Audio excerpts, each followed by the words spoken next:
What's up, beautiful people?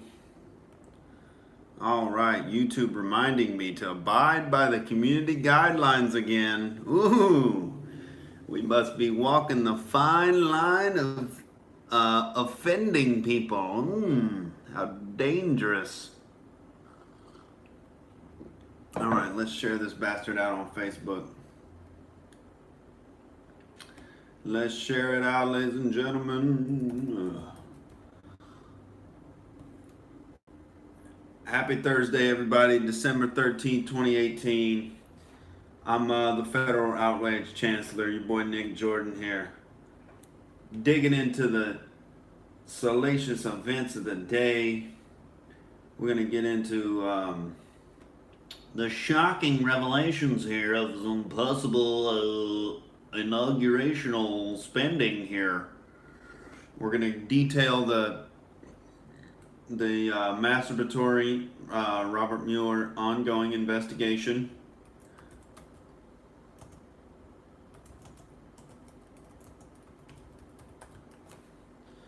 We're live in full effect. Because there has to be some way to find something illegal that Trump did. There has to be a way. He must have broken one of our trillion different laws we have on the books. And we will find out what it was. Oh, if it's the last thing we do, we're going to scour the ends of the earth to find out what Donald Trump has done incorrectly. Oh, ladies and gentlemen, it's such a high-paced political thriller that we're witnessing right now. That's apparently we have a Clinton Foundation investigation going on in the House Oversight Committee. Let's see, they dropping bombs on the Clinton Foundation. Just said the Clinton Foundation is not eligible for 501c3 status because they acted as agents for foreign nations. Ooh. But you see, the real problem is that Donald Trump may have misallocated some funds for his inauguration. Funding that, big, extremely huge, extremely well-populated event. It was the most attended inauguration of all time. And, that's what they're left with. There's absolutely zero Russia collusion. So it's like he may have misallocated a few dollars of that inauguration money. We will find it. Yeah, Merry Christmas, Merry Trumpmas out to the Outrage crew out there. I hope y'all are enjoying it, enjoying the festivities going on. Maybe you haven't had any festivities yet. I certainly have not. I've been sweating out, paying my bills, and getting on stage every night and hanging out with you guys all day. So, I'm supposedly supposed to be getting a Christmas bonus for my assistant managerial duties around here. So we'll see how that works out.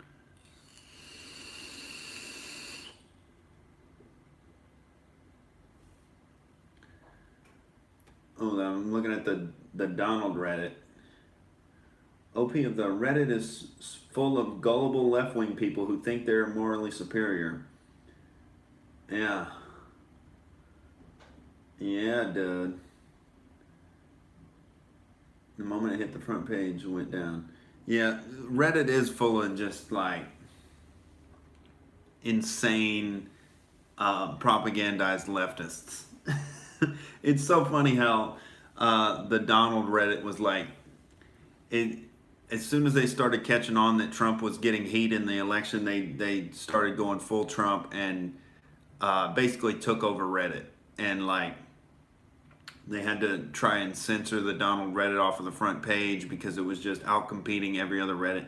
Like, if you ever want to get full brain cancer, just take a look at the R Politics section of Reddit every day, and just it's littered with just conspiracy theories about how evil Donald Trump is, and what a diabolical monster he is, and they're just like, in full rage, we've got to get him mode, just every day with all these articles about, the new heinous thing that Trump has done wrong.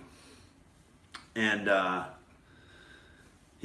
it's a weird subsection of the internet, ladies and gentlemen. But yeah, the Donald is just, it's the funniest place on Reddit by far. Is they actually have a sense of humor, and the left can't memes. The Donald Reddit was one of the biggest reasons why Trump won, and also 4chan, and it's just like the whole thing with the Pepe meme, and then how that got interpreted by the mainstream media as a Nazi symbol. The Pepe the Frog meme, because there were a couple variations out of the millions of different ways the meme has been done that were like had the frog in Nazi regalia or something. So it became in totality a Nazi meme, and there's nothing more destructive to society than an internet meme about a frog. And it was just, I look back so fondly on the election with the year leading up to the election, and just the hysteria online was just so hilarious, man. And because everything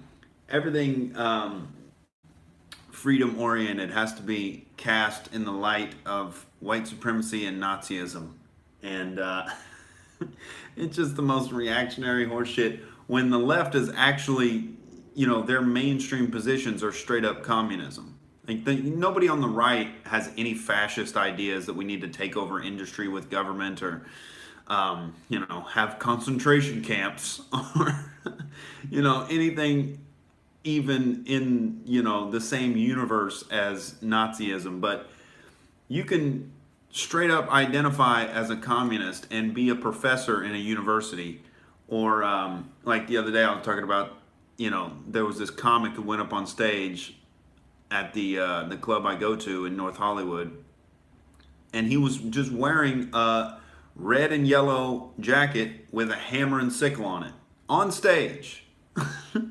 You can be a communist comic and nobody says a word about it. Obama could essentially have just straight up communist policies. You didn't build that, somebody else made that happen.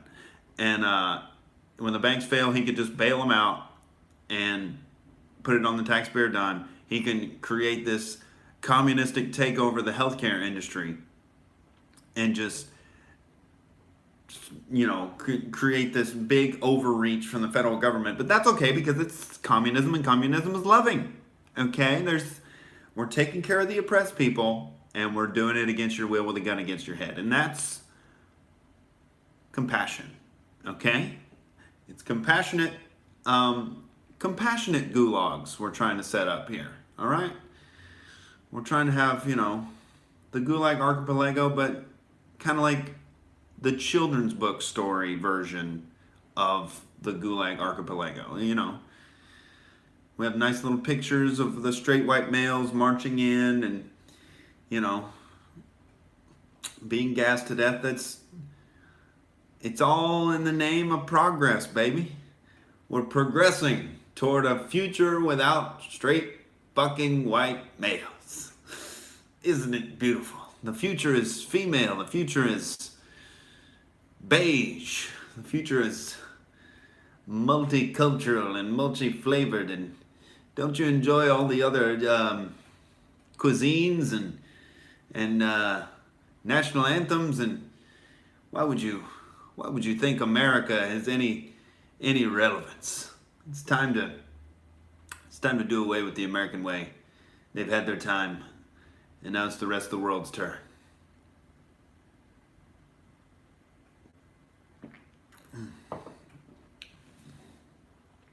I think a lot of that subversion that Yuri Bezmendikov talks about has been allowed to kind of build up because of the historical lies that have been purveyed on people, like in schools and stuff, that you know that the Europeans came over and had a genocide on the Native Americans, and it was totally deliberate and sinister and evil. And no, never mind that there was no theory of germ disease, and 90% of them died from smallpox. That's not important. What's important is you remember the association between smallpox and blankets, okay? Because it was deliberately passed on to the Native Americans in a total Machiavellian, evil way. I know they didn't have a germ theory disease and they didn't understand how diseases were communicated, but that's not important. What's important is they were white and the Native Americans were not, which means they're victims and they died, so it must have been murder. Must have been genocide, and that's the narrative that people go with. And then the narrative that basically white people invented slavery with the Atlantic slave trade. Anytime you think slavery, you're conditioned to think white Europeans enslaving Africans in the Atlantic slave trade. But never mind that slave labor had been used for tens of thousands of years before that by ethnicities of all kinds.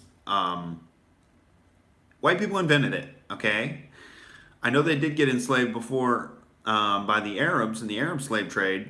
Hundreds of years predating the Atlantic slave trade, but that's not important. We don't talk about that because that goes against the narrative. So white people invented slavery, and we never talk about how they ended slavery for the civilized world. Until Mr. Barack Obama came along and Hillary Clinton, and they decided to implode Libya, and now we have open slave trade in Libya. So not only are Obama and Hillary the founders of ISIS, they're the founders of modern slavery. All right. But don't bring that up because you're racist if you do. But even when you look at American slavery, I've seen statistics where they say at the height of American slavery in the antebellum South, it was 4% of the population that actually owned slaves. I mean, it was horrifically evil, but 4% of the population. And then they say this country was founded on. And so they put the Native American genocide and then the misconceptions with slavery together. And they demonize Western culture by saying it was founded upon genocide and slavery. This country was built on the backs of slaves. I mean, we didn't have a real economic boom until slavery was abolished. And slavery was actually holding us back from technological innovations, for harvesting crops outside of slave labor. And so, there was nothing economically advantageous about slavery in the large zoom out look at it. Like it was advantageous for the slave owner to not have to, do labor himself. But then you look at the cost that was, all the cost of maintaining, like places for the slaves to live, catching them if they ran away. There's all this like network that had to go into maintaining slave labor that made it not that profitable. And it was plainly obvious that it wasn't once it got abolished, and we had these labor-saving machinery devices that helped exponentially increase the yield of crops that we could produce. And then you had the big boom post-Civil War of the Industrial Revolution and the explosion of free market capitalism, and the rest is history, ladies and gentlemen. But Western culture gets no credit for those advancements because it was built on the backs of slaves, you see. So we can never give white people any credit for all the inventions and the scientific advancements and the technological advancements because slavery. And Like, I've actually heard people say white people invented slavery. It's just so, so fucking historically ignorant. It's hilarious. But I think those historical ignorances are the foundation upon which leftist propaganda can be laid. And so they have to convince you that white people are these evil colonialists that, you know, just take advantage of other people and exploit them, and you have to believe that capitalism is evil and exploitative and oppressive, and we need the government to come in and restrict the evils of capitalism. And you know what happened was the government came in when we had our biggest economic boom of all time after the post-Civil War, and fundamentally started corrupting everything and ruining it when they first started making the deals with the steel producers like Andrew Carnegie and the oil guys, the Rockefellers, and set up the first giant monopolies in the U.S. and cut out their competitions. And so then you had these big, giant, monopolistic oligarchs essentially influencing the government. And that's when you saw the institution of the Federal Reserve. There was all this instability in the financial markets because, you know, you couldn't really trust your investments to be true as they normally would because, you know, that there was all this influence between government and big corporations. And so if you're investing in small startups that generally would have been able to compete with the big guys because they can provide better service at a lower price with lower overhead as their startup, they wouldn't be able to normally compete how they would. They'd have to comply with the government regulations, and so it kind of stalled out business. And then you get these fluctuations in the business cycle, and then all are like, oh, we need, you know, since we got this government involvement in the economy, we've had a lot of problems. You know what we need?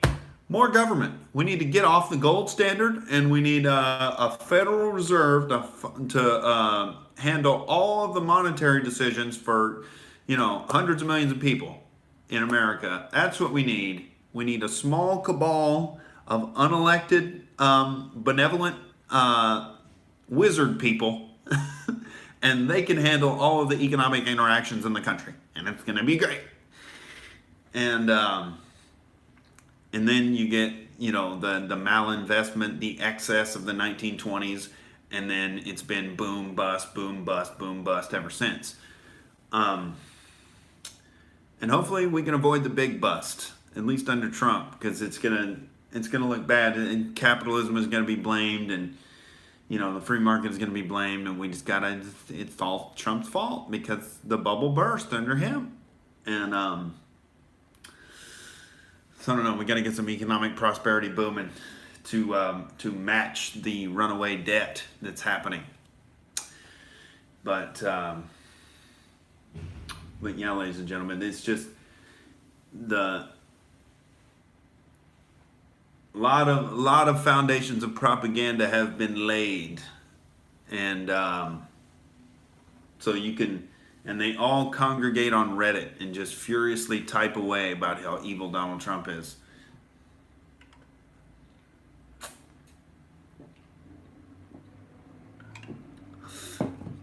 Like, just for a goof, let's go on the R Politics Reddit, and I'll just read you the headlines they have. I can guarantee they're going to be mostly false and 100% Trump hate boner headlines. All right. Our politics. All right. But put on your hazmat suit here for propaganda hazmat suit. Let's read some headlines from Our Politics on Reddit. This is always good for a laugh. It's pretty much the same as the CNN front page.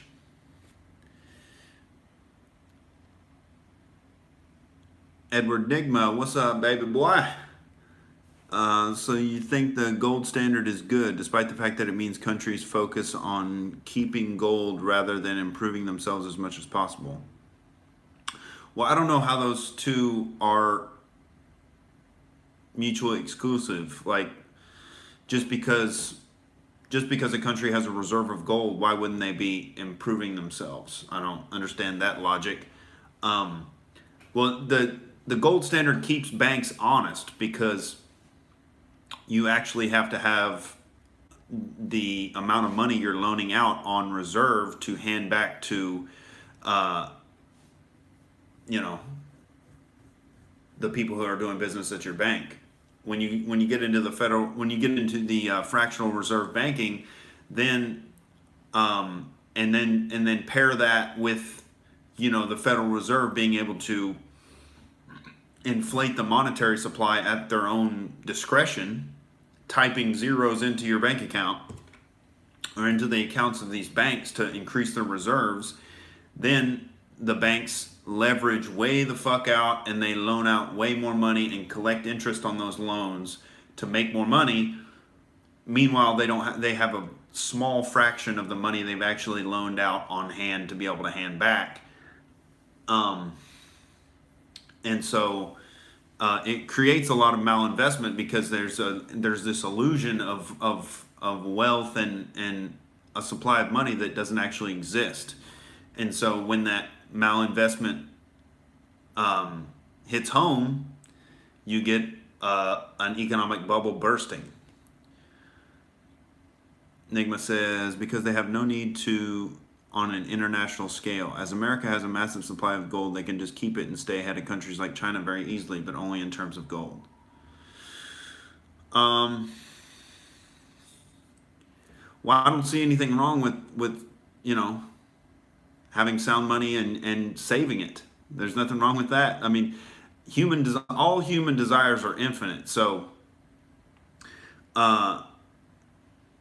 saving money is a deferral of gratification that, it's a good principle, but it's generally not going to be applied in practice because all human desires are infinite. You're going to want to spend the money you have. So,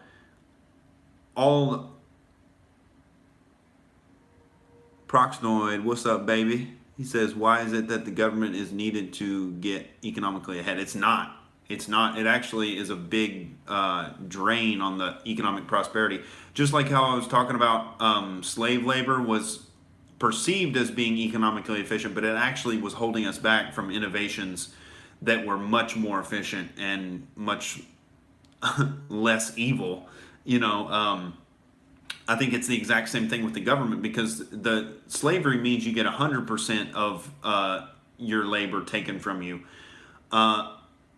Government takes half of the money you earn from your labor from you. So it's essentially half slavery for the people who pay taxes, having to support a government. So I think if we got the government out of the way, there would be radical technological and economic innovations that would far surpass the things we could achieve with a government, with this big government leech sucking on the neck of the American public.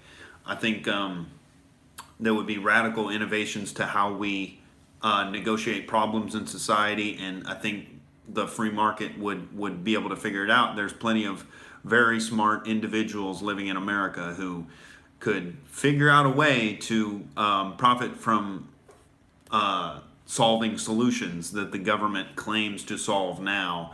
Meanwhile, they're just stealing your money. Let's see, I missed a couple chats here. Nigma says, because countries like America wouldn't progress their science programs as much, for example, so we wouldn't have as good of healthcare. Why do you think that America wouldn't progress their science programs as much? Do you think there's not a market incentive for that? I mean, there are plenty of people who are interested in science, obviously, and there are plenty of individuals working in the field that if they didn't have the need to get government grants or something, I mean, they would just find a market that's a need in society and fulfill that demand.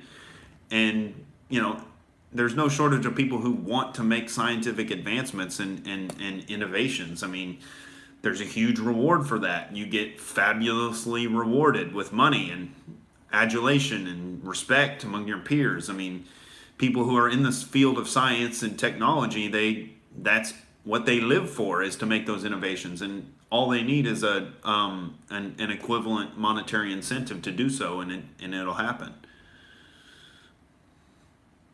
Let's see. Approximately says, we don't need government wiping our asses. The government needs to get out of the fucking way. Exactly.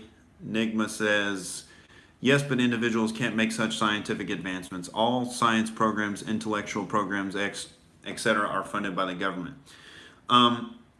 That just because that's the argument that well, if we didn't have the slaves, the cotton wouldn't get picked. Just because the slaves are picking the cotton right now doesn't mean there's no way to pick the cotton without the slaves. Because once you get the government out of the way, then if the scientific programs are providing a value to the public, they will be funded by investors that see the profit motive in investing in it. And that would actually keep science tethered to the needs of the public, and actually, like, instead of sending like this rover to Mars, like, yeah, it's kind of cool, but like, what value is that actually bringing back to the quality of life on Earth? Like what value is that bringing back to us? But if it was actually tethered to the free market and the incentives structure of providing value for the money you get, then they would have much more of an incentive to provide something useful with the money that they're getting. But now when it's a government grant, they're just like kind of in this like, no incentive wonderland where it's just like, well, we kind of figured a few things out, and like, give us more money. And they have this steady budget of money that they get, and whether they come up with anything useful or not, they're getting the money. So you have much less of an incentive to come up with anything actually practical or useful. Nigma says, but with a gold standard, then they would make no profit to speak of compared to a competitive free market. Why isn't a gold standard part of a competitive free market? It's just, all a gold standard means is you have the paper money that represents money actually tied to something tangible of value, instead of it has a Federal Reserve stamp on it, and so that makes it valuable because the Federal Reserve approves of it. There's nothing inherently valuable about fiat money. And the only thing valuable about it is that the government deems it legal tender, and so it creates kind of a monopoly on the currency, and you can't create other currencies. But as you can see, when the government holds the monopoly over the value of the currency goes way down over time. When the Federal Reserve was instituted in 1913, since then the value of the U.S. dollar has gone down like 98% from what it was. Because once you create that monopoly structure, you don't allow people to use other things as legal tender in currency, then the value of the currency goes down over time, and you get inflation instead of deflation like we see in cryptocurrencies. Cryptocurrencies are inherently deflationary because there's a finite amount of the Bitcoin, for example. There's a finite amount of Bitcoin available to be mined, and so over time it's inherently deflationary because you can't add to the money supply. Then when the Federal Reserve can arbitrarily add to the money supply, then you're inherently going to get inflation over time, and it's going to lose its value. What'd you say? Nigma says, because the market is then tethered to the amount of gold, the market cannot expand enough to compensate for gold. Well, there's nothing that says you need to, quote unquote, expand the market. I mean, there's nothing wrong with having a finite amount of money in the money supply. It just gets circulated from person to person. And if you didn't have a monopoly over the money creation, then mining for gold wouldn't be the only thing that you have to do. You could create competing currencies like there is in the precious metals market. There's competing markets for silver. So you could have silver paper money that's based on the amount of silver, and that could circulate as well, and you could barter with merchants and trade value for value. There doesn't necessarily have to be a monopolistic, centralized, stamped, federal money. It's just whatever people consider valuable can be used as money and traded for any goods or services.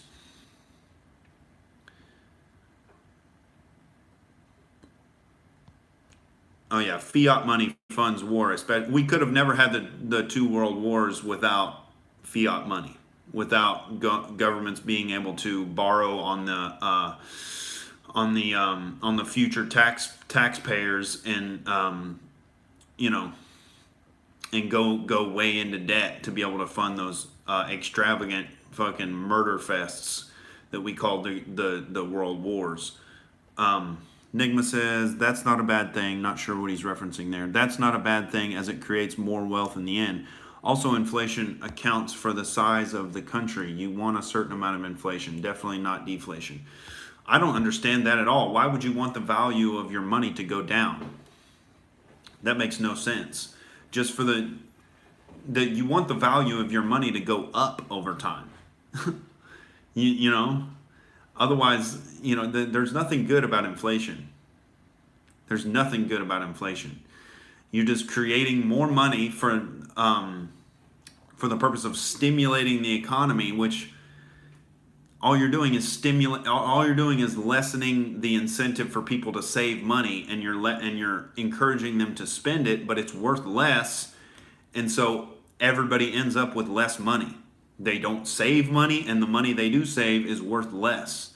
So it's just a rat race at that point, and there's no incentive for saving money, and so you get these really unstable economies that boom and bust and boom and bust, and people go broke real quick, and there's all this malinvestment because there's so much funny money floating around the economy, and people just throw it around willy-nilly, and because it's not worth as much as it used to be anyway. So I don't see any value in there being inflation. All it is furthering the distance between anything tangibly valuable and creating copies of the representation of money in the fiat piece of paper. Nigma says because it stimulates the economy as people spend more. See, that's Keynesian economics, and I think that is very fallacious and very flawed thinking. You don't need to stimulate the economy, okay? Because people want to spend their money. All right, human desires are instant. Human desires are infinite, okay? People aren't going to stop spending money just because their money is more valuable. They want things. Humans don't fundamentally want money. Money isn't the valuable thing that we want. And money is only a means to an end. We want the Ferrari. We want the house. We want ice cream and fucking, luxuries. We want to have an enjoyable life, and that's what money can provide you. So people aren't gonna not spend money. There's an endless amount of desirable things that people want to spend money on. You don't need to stimulate the economy through a centralized monetary system. What else did he say here? Because it stimulates the economy as people spend more. You grow the economy over time. That is good for everyone as you get better advancements quicker. Yes, you do get boom and bust, but that's only when people abuse the system. I don't know about that, man. You grow the economy over time. What grows an economy is actual innovation and effective investment that people make in technological advancements. Like the iPhone grew the economy because all these industries get set up around the technological advancements that happened through the having a computer in your pocket. It grew the economy of internet media, like what we're doing right now. Like now people make their livings off of being YouTubers, and that was made possible through the technological advancements, through effective investments that were made in the tech industry. So effective investments that lead to innovation opens up the economy naturally. You don't need to create more money. You don't need to inflate the monetary supply. Inflating the monetary supply, literally the only thing it does is lessen the value of each individual dollar. That's all it does. And there's no stimulation that happens. You don't need to stimulate people to buy things. People automatically want to buy things because, there's not going to be a time in history where people just hold on to all their money and just would rather have money than spend it on things. People don't, you can't eat money. You can't, money doesn't provide you an enjoyable life. No, you want to spend money and go on a trip to Europe and fucking, you want to buy a new car. You don't want to just hold on to your money. That's never going to be a factor in human nature, is people just hoarding their money. And, oh, well, the government didn't stimulate the economy, so nobody wants to spend any money because it's too damn valuable. It's like, no. Everybody just is way wealthier, and we're able to enjoy a way more fruitful life because our money is worth more. That's all that happens. When you add money to the money supply, all that happens is everybody gets more broke. Everybody gets less capable of affording the luxuries in life. Especially when you have a big centralized monopolistic system controlling the monetary supply, because then there's all this malinvestment and fucked up terrible decisions that get made, and then they cover up their tracks by inflating the monetary supply. And inflating the monetary supply is like doing cocaine. Doing cocaine to feel good in the moment eases the pain of malinvestment and bad things happening in the economy, so you don't feel it because you're numb from the stimulus of the economy. That's what stimulating the economy is. It's pumping fake investment and making the economy look and seem like it's doing better than it actually is. And that's why you get the boom and busts, because it's fake. It's not real wealth. The money is not as valuable as it seems or as it used to be, because there's more of it in circulation now. And you're inevitably going to hit that brick wall of where the investments don't match the supposed wealth that you have, and it implodes on itself, and you get an economic collapse. That's what's happened ever since the Federal Reserve was instituted. And like I said, the value of the dollar has gone down over 98% since the Federal Reserve was instituted in 1913.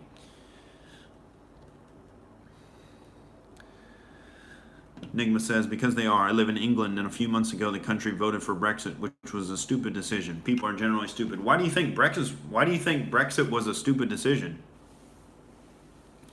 I think Brexit was a very necessary decision to cut out an extra level of bureaucracy that is the EU, that's in totally unnecessary, and the people of Britain don't vote for the people that are in the EU, but the EU gets to lord these decisions over them and control how they run their country.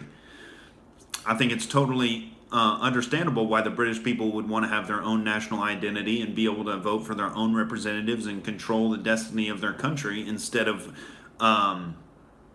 being beholden to these bureaucrats in the EU making all these decisions about how many migrants they take in or how they run their economic policy. Yeah, government's stacked on top of governments. That's what the EU is. It's just another layer of horseshit bureaucracy that the people have to deal with, and more government overreach in their lives that they have no control over. And I don't think there's any justification for the EU whatsoever. And I think Brexit was a brilliant move by the British people to move away from that and move toward a more localized system that is more responsive to what they actually want.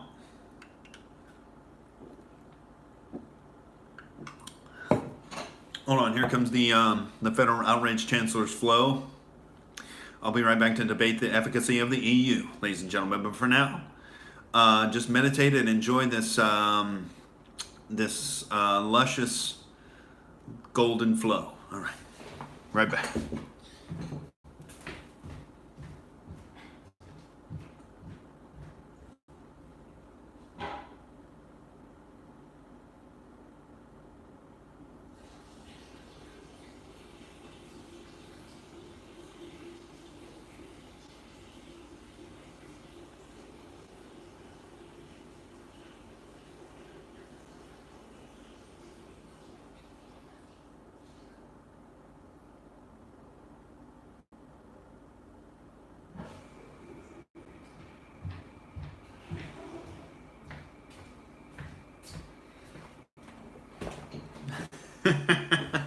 Too many big gulps, baby. That's the strength of the Federal Outrage Commune in flow form, ladies and gentlemen. We're flowing strong. Oh, cool, Nigma. Yeah, I love this. Playing devil's advocate.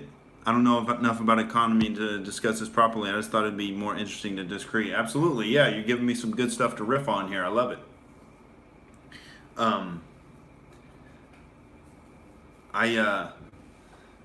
But yeah, I think Brexit and the election of Trump kind of mirrored each other because the British people and the American people do have that sense of avoiding big government control over the average person's lives and the average person's life.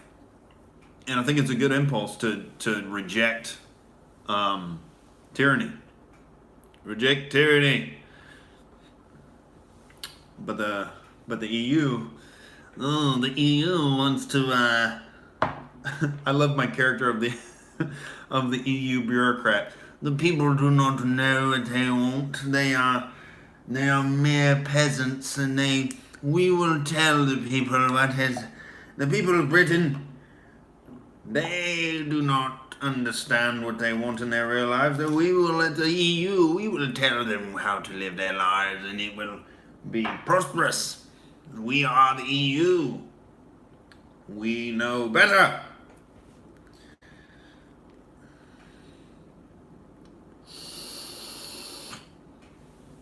Oh yeah, I was gonna read some headlines from the R Politics version of Reddit. Brace yourself for staggering levels of frustrated beta Trump haters. All right. Headline: Trump was in the room during hush money discussions. NBC News confirms. Oh my God. Trump paid some money in private transactions to women he fucked, and he didn't want them to talk about it publicly. Evil. Pure evil. The president fucks. Pelosi says House Democrats will begin process to obtain Trump tax returns. Oh yes, the infamous Trump tax returns that have been looming over his head to take him down for a year plus, 2 years plus. Those tax returns will come out and take down Donald Trump because the left cannot argue against him in any meaningful way. They cannot make any valid counterpoints. They just complain and whine all day, but those tax returns will be the final spike in Trump's coffin. Oh. Alleged Russian spy Maria Butina admits engaging in conspiracy against U.S. Well, a Russian woman says she conspired against the U.S. So, case closed. Oh, alleged Russian spy. Oh boy.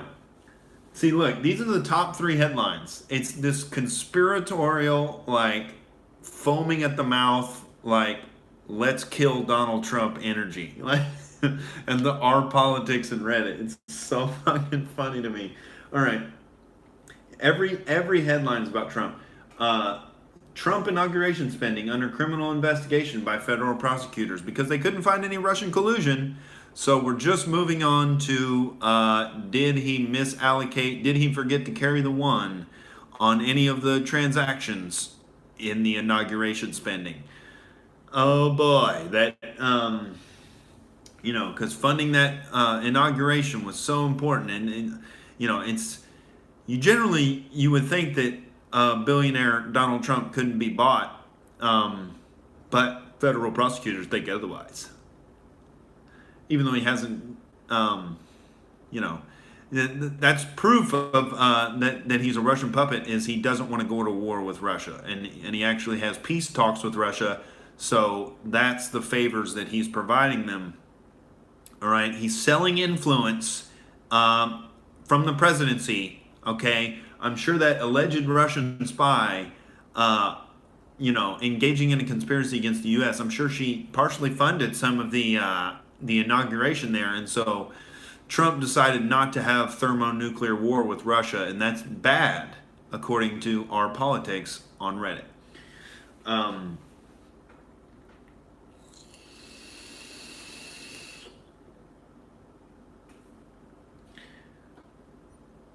all right, so they have one headline in the top 5 that's not about Trump. You're worth $1 trillion. Why do you need our $3 billion? Angry New Yorkers confront Amazon execs at city council meeting. Okay. Next headline, you guessed it. It's about Trump. AMI apparently has safe full of Trump's secrets, and it sure looks like the feds have it now. Ooh, just conspiratorial investigation masturbation.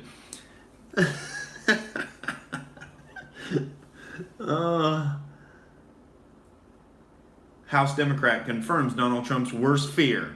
We are going to take an MRI to his finances. Oh, analogies about how Trump is quaking in his boots. Oh, man. Dude, the hot water is boiling around Trump. They don't have anything really tangible, but we can dream, can't we?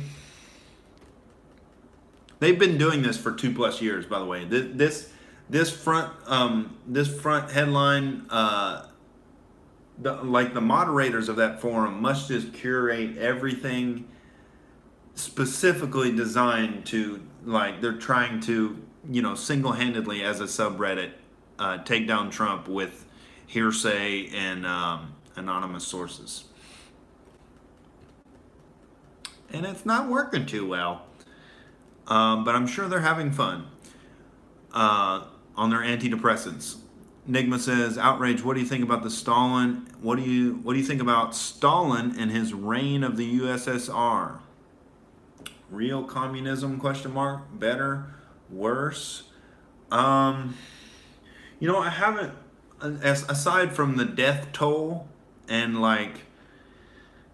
just the general evil of the Stalin administration, I haven't done much deep research into, the inner workings of it.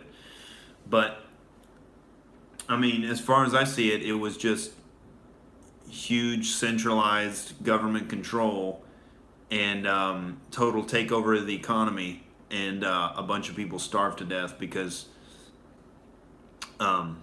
they wouldn't let the farmers operate outside of having government contracts, and so they ended up shipping off a lot of the farmers to the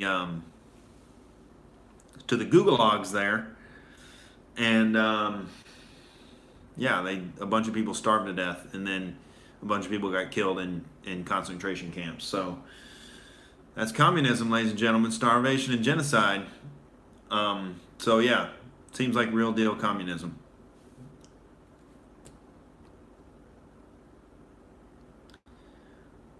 Finally, masturbation. See, I titled this investigation masturbation because that's been the Mueller credo.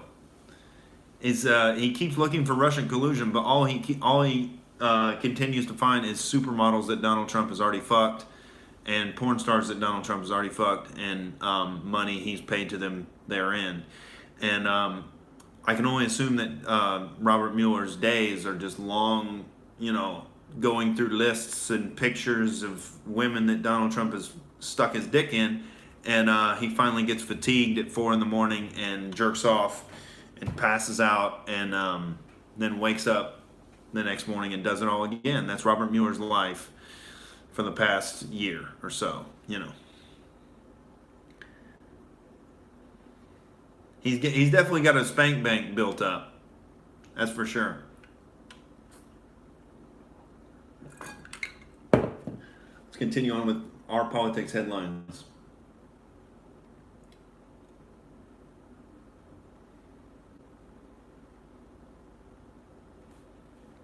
Quote, "We see you, Stephen Miller." Quote, "White House reportedly considering despicable and racist plan to deport Vietnam War refugees.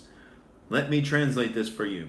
Trump wants to deport Vietnamese grannies who have been living here for more than 40 years. Oh, I'm sure that's the official policy, and I'm sure there's no spin in that headline whatsoever. Trump desperately hates Vietnamese grandmothers, and he wants to punish them for their existence. He's not concentrated on the economy or the jobs reports or anything like that, or cutting government. He's focused on those Vietnamese grannies. Oh yeah, Stalin killed way more than Hitler, you know. But you can wear a hammer and sickle on your jacket in public and nobody's going to say a word.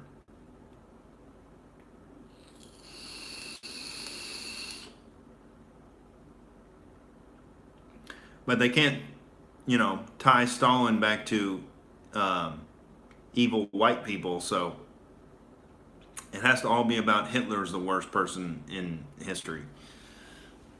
You know.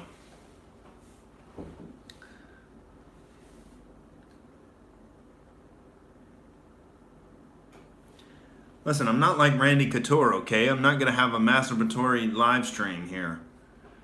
I don't know if anybody knows MMA fans out there, you know Randy Couture. Captain America had his dick on the internet, and he got catfished, and some chick was telling him to jerk off in the camera, and he did, and she recorded it and uploaded it to Pornhub. So everybody's been talking about it on on the podcast and whatnot.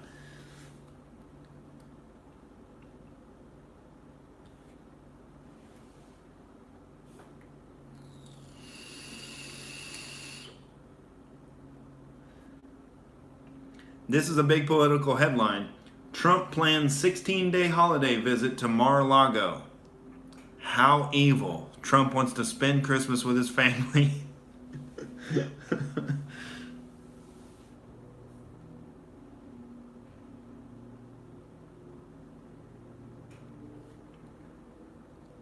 I'm looking forward to Christmas, ladies and gentlemen. I'm going to be going home to Ponca City, Oklahoma, where I'm from.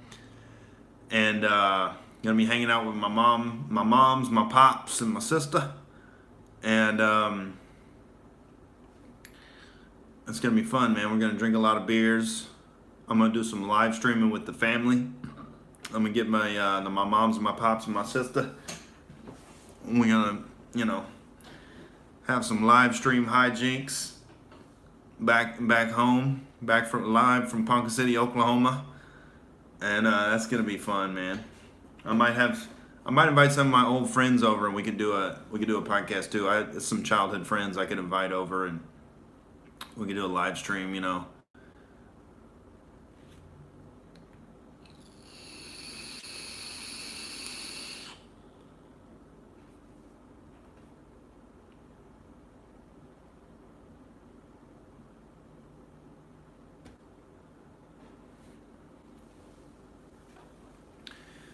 My favorite childhood memory, I don't know. I had a really cool childhood because my dad was super creative and involved. Like, my dad is really really good at working with his hands. So he would always build us little toys and stuff. And he built me like a 15-foot tall, like architecturally sound fort in my backyard with a sandbox on the bottom of it. And steps that led up, and then it had a second level, and then like a roof, and there was a basketball goal on the front of it, exactly 10 feet high, regulation, And so he built that fort, and so my backyard was the number one hangout spot for all the kids in the neighborhood. Yeah, they would come over and we would play till the fucking sun went down in the backyard. And we had a year where we had the fort, we had a trampoline, and we had a pool, and one of those inflatable above ground pools. And so, man, we would have the trampoline in between the pool and the basketball goal, and we would like push up the trampoline to the basketball goal, and we would like do between the legs crazy dunks, and then figuring out how to do backflips on the trampoline. it took me a long time to muster up the balls to even try a backflip on the trampoline because I knew I was going to be that one kid that got 3/4 of the way into a backflip and landed straight on his neck, or like landed on the metal springs on the trampoline and just totally fucked it up. But I learned how to do backflips on the trampoline, and so we would throw down crazy dunks like we were in NBA Jam and shit, and then we would jump off the trampoline into the pool, and yeah, those are good times, man. Everybody would come hang out at the backyard, have Dad grilling up some barbecue.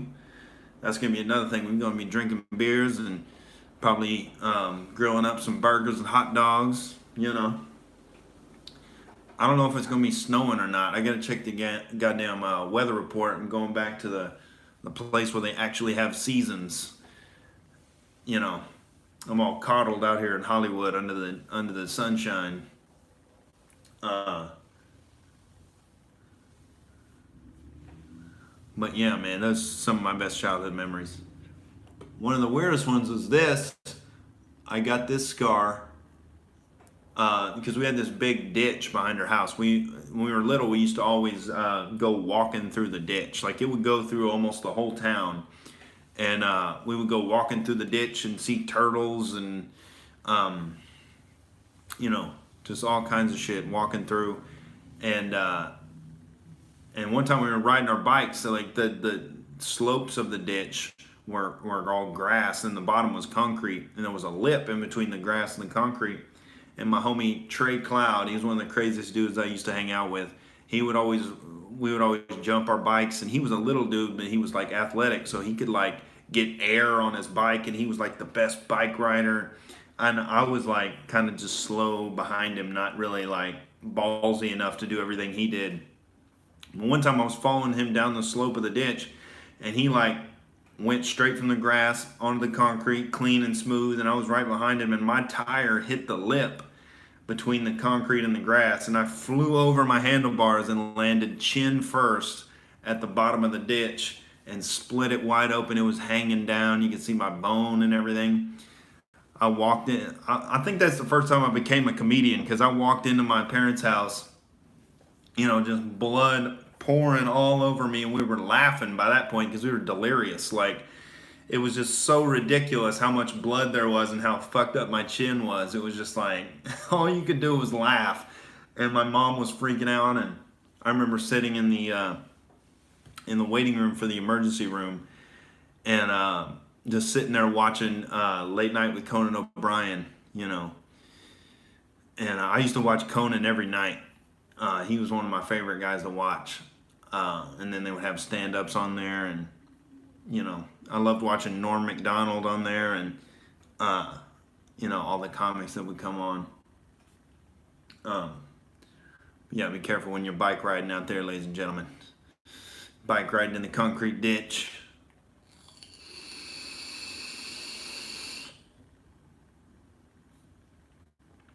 Yeah, Conan is still the best late night guy. Everybody else has gotten super political, and he's like, you know, he's not explicitly like the only thing funny is hating Donald Trump. Like,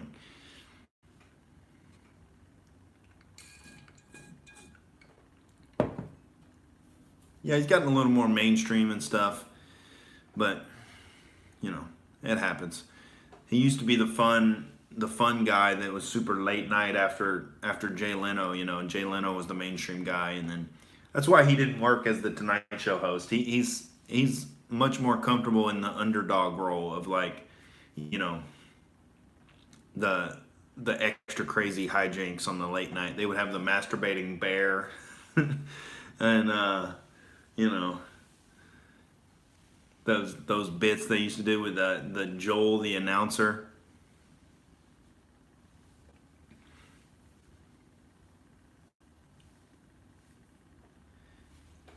Those used to make me laugh so much. Like they would do like especially during the holidays, they would have like holiday parties, or the bit was like they had a holiday party, and it was Conan, Max Weinberg, and Joel the announcer, and inevitably Joel would show up and be naked or something, and he just had look on his face that was just so insane. And I remember laughing my dick off, man, watching Conan.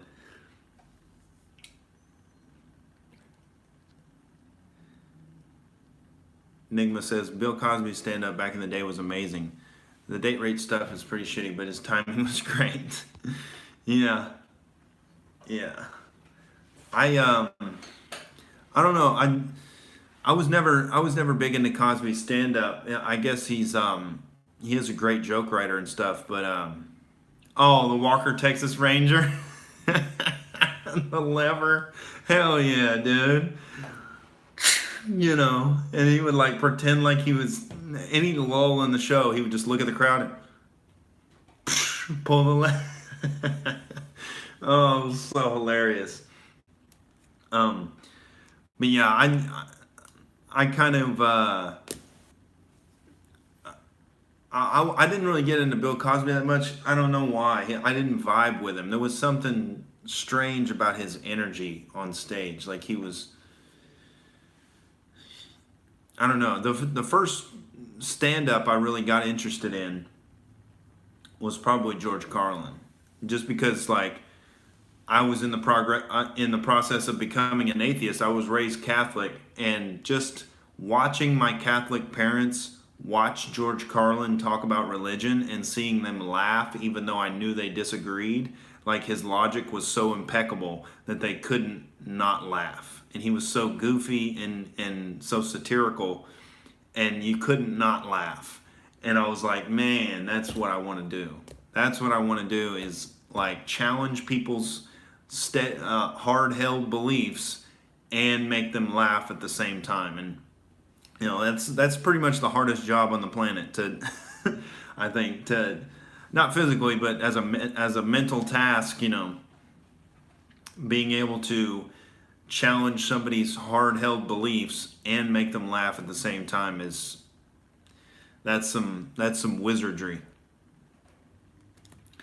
Oh yeah, and his wordplay. Nobody has ever done that before. No, nobody has done it since, because he's the only one who's done that, and he like killed the game at it. Like picking apart all the little usual phrases we have, and you know, language, and you know, just he was kind of like the Seinfeld of language. You know, he had those little observations, and yeah, and then let's see, who else did I get into early on in stand-up? Well, my all-time favorite stand-up is Bill Hicks, just for the combination of silliness, absurdity, and speaking truth to power. I mean, Hicks, there was nobody like Hicks, and he was just, you know, he didn't have that. I don't know. It wasn't so much like you know, the verbal fluidity of Carlin, or like the like the it wasn't like I don't know. It was more like I don't know, something about being from Houston, Texas. He was just down to earth, but he boiled the philosophical concepts down to, you know, just everyday American way of speaking, and he was just so poignant and so great. His bits about just consumerism, and how we're in 20 years the entire United States is going to be one giant enclosed mall. There's going to be whole generations of mall people that have known nothing but living in the mall, and we're good consumers. We just, you know, and I think he was a little anti-capitalist, but he was also a product of his time, because at his time the overreaching politics of the day was the religious right, the fundamental religious right, that was trying to censor language and sexuality and whatnot. And he was part of that rock and roll comedy rebellion of that. And now it's funny because the left has totally shown their true nature of authoritarian ways of trying to, and now they're the ones trying to censor people from talking about anything, not just vulgar but meaningful. They don't want truth out there. They're anti-logic, anti-rationality. That's that whole postmodernism thing that's kind of taken over the left, and now they're obsessed with identity politics. And I think if Bill Hicks was alive today, he would probably be considered alt-right or like a white supremacist or something, just for being rational. Because there's no doubt that Carlin and Hicks would be making fun of the extreme left right now. I mean, their time in history was making fun of the religious right, and that needed to happen because there was a lot of absurdity on that side. But now the pendulum has totally swung the other way, and yeah, they're just asking to be lampooned. So I'm gonna deliver the goods for 'em. All right.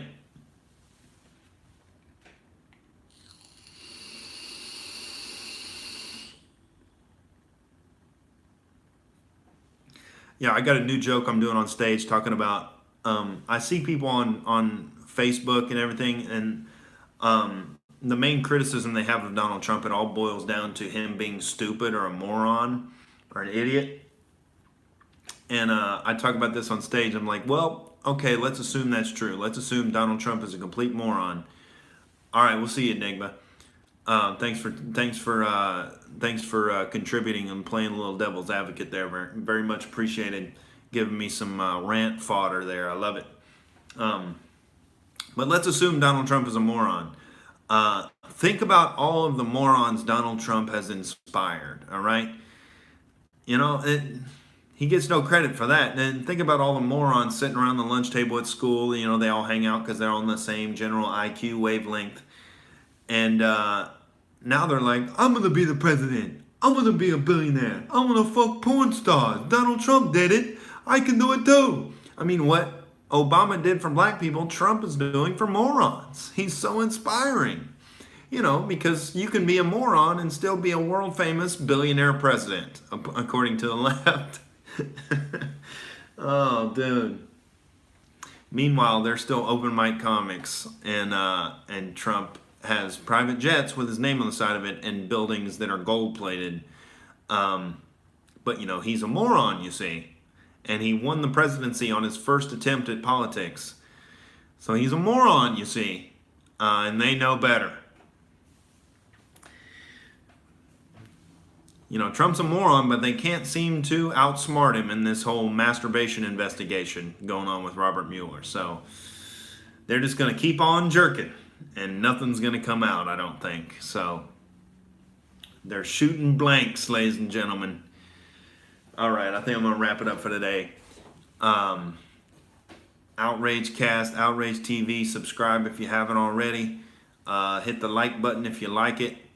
I'll be sharing clips out on Instagram at Nick Jordan himself.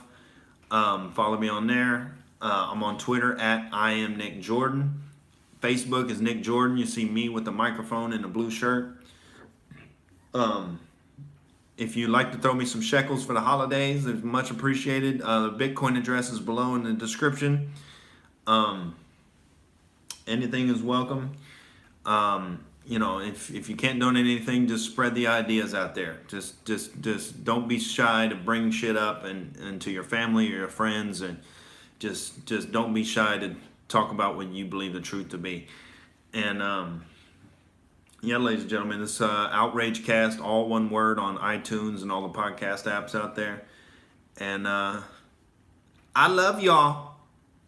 Keep fighting a good fight, and don't take no shit from anybody. Stand up for what you believe in out there, ladies and gentlemen. Have yourself a beautiful Thursday. I'll be on stage. Anybody in Los Angeles, California, I'll be up in North Hollywood at the Fourth Wall Comedy Club at 10 o'clock tonight, rocking it out. So hopefully I can get some people out there to come see. And yeah, baby, we're doing it big up here in Hollywood. Teaching these motherfuckers what's what. All right, I'll sign off for today. I'll catch y'all tomorrow around 2 p.m. Pacific. Until then, the masturbation investigation continues.